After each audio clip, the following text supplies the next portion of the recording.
கும்ப ராசி நபர்களுக்கு இந்த வார பலன். கும்பத்தை பொறுத்த வரைக்கும் இந்த வாரத்தில் சந்திராசிரம சூழ்நிலைகள்லாம் கிட்டத்தட்ட ஒர்க்கிங் டேஸை முடிச்சுட்டு கடைசி ஃபைனல் அமைப்பில் தான் சனி ஞாயிறு போல தான், கிட்டத்தட்ட இந்த வாரத்தின் சனி ஞாயிறு போல தான் லாஸ்ட்டில் தான் சந்திராசிரமம் வருது. ஸோ கும்பராசிக்கு சந்திராசிரமங்களும் ஒன்றும் பெரிய அளவுக்கு தொந்தரவு கொடுக்க போகிறதில்ல ஒர்க்கிங் டேஸில், அதான் வரப்போகிறதில்ல. அதனால் ஒர்க்கிங் டேஸு நல்லபடியாக நகரும். ஸோ எப்படியாக இருந்தாலும் இந்த வாரத்தை பொறுத்த வரைக்கும் கொஞ்சம் சிரம சூழ்நிலையிலேருந்து தப்பிச்சிருவீங்க. அது ஒன்றும் பிரச்சனை இல்லை. எந்த விதத்தில் சிரமம்னு நீங்கள் நினைக்கிறீங்களோ அந்த சிரம சூழ்நிலையிலேருந்து கும்பராசி நபர்கள் தப்பிச்சிருவீங்க. அதில் ஒன்றும் மாற்று கருத்து கிடையாது. அதே போல் மாரகாதிபதினு சொல்லக்கூடிய சூரியன் இந்த வார அமைப்பில் கிட்டத்தட்ட 10ஆம் இடத்தோட தொடர்பு வருது. இப்போ கும்பராசி நபர்களுக்கு சரியான ஒரு அங்கீகார அமைப்பு அடுத்தவங்கள்ட்ட இருந்து கிடைக்கல. அதெல்லாம் நோட் பண்ணிங்க. அடுத்தவங்கள்ட்ட இருந்து மற்றவங்கள்ட்ட இருந்து கும்பராசி நபர்களுக்கு ஒரு சரியான அங்கீகாரம், ஒரு மேல் மட்டத்துக்கு வரக்கூடிய சூழ்நிலை, இல்லை உங்களை யாரும் கண்டுக்கல கவனிக்கல, உங்கள்கிட்ட வேலையை மட்டும்தான் வாங்கிட்டு மற்றதை சரியான முறையில் செஞ்சு கொடுக்கல, இந்த மாதிரியான குறைகள்லாம் இருக்குது. இங்கே வேலை என்பது சம்பள வேலையை மட்டுமல்ல, குடும்பத்துலேயும் எடுத்துக்கலாம், ஒரு ஊர்லேயும் எடுத்துக்கலாம், நண்பர்களுக்குள்ளேயும் எடுத்துக்கலாம், பழக்க வழக்கத்தையும் எடுத்துக்கலாம், ஏதோ ஒரு அமைப்பில் எடுத்துக்கலாம். கும்பராசி நபர்களுக்கு எனக்கான ஒரு உயர்வு இல்லை.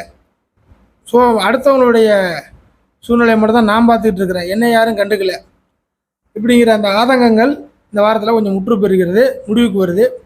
ஸோ உங்களுக்கான அடுத்தவங்கள்ட்ட இருந்து சில அங்கீகார அமைப்புகள் உங்களுக்கு கிடைக்க வரும். இந்த அங்கீகாரத்தில் நிறைய விஷயங்கள் இருக்குது பின்புலம். அது என்னென்னா அவரவர் லெவலுக்கு தெரியும். ஸோ கும்பராசி நபர்கள் இந்த மாதிரி விஷயத்தில் கொஞ்சம் சிரமத்தில், இந்த மாதிரி விஷயங்கள் சிரமத்தில் மூலியமாக ஆண்டுக்கிட்டு இருந்தீங்கன்னாக்கா அந்த சிரமத்திலேருந்து வெளியே வருவீங்க. அடுத்ததாக மிக முக்கியமாக கிட்டத்தட்ட இந்த வாக்கு ஸ்தானத்தில் சனியின் அமைப்பு இருக்குது. அதனால் இது வரைக்கும் பேசி பேசி ஏதாச்சும் ஒன்று கிடக்க ஒன்று நீங்கள் பேசி தப்பாக போகிறது, இல்லை நீங்களே தப்பாக பேசுகிறது, இல்லைனாக்கா நீங்கள் சரியாக பேசுகிற விஷயங்கள் தப்பாக போய் முடிவது, அப்படி பேசுனா இப்படி ஆகிறது, இப்படி பேசுனா அப்படி வர்றது, இந்த மாதிரியான ஒரு சட்டச்சிக்கல் மாதிரி ஒரு பிரச்சனை மாட்டிகிட்டு இருப்பீங்க கும்பராசி நபர்கள்.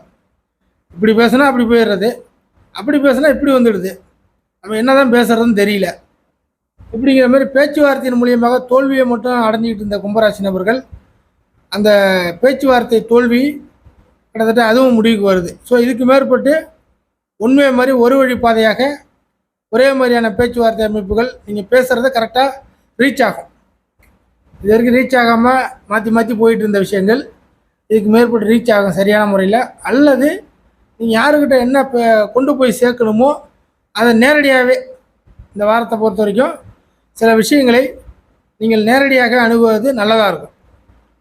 ஒரு நபர்கிட்ட சொல்லி அந்த நபர் இன்னொரு நபர்கிட்ட சொல்லி இப்படிங்கிற அமைப்பு இல்லாமல் எதுவாக இருந்தாலும் 1 to 1 நீங்கள் நேரடியாக சில விஷயத்தை மூவ் பண்ணுறது இந்த வாரத்தில் சரியாக இருக்கும்.